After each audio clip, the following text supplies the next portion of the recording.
யாருக்கு இந்த பாவத்தை மட்டும் செய்து விடாதீர்கள். இந்த பாவத்திற்கு மன்னிப்பே கிடையாது.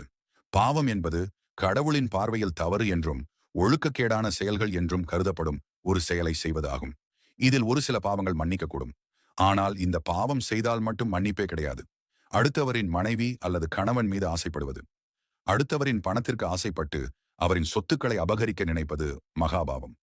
உங்களின் சுயநலத்திற்காக எளியவர்களில் கனவை வாழ்வை அழிப்பது, அவர்களின் மீது இல்லாத பழியை சுமத்துவதும், சிவனின் மூன்றாவது கண்களிலிருந்து தப்பிக்க முடியாத பாவம் ஒருவன் தொடர்ந்து தீய வழியிலே செல்வது, அல்லது சிறிதும் நன்மை கூட அடுத்தவர்களுக்கு செய்யாமல் இருப்பது இரண்டுமே சிவனின் கோபத்திற்கு ஆளாகும் பாவங்கள்.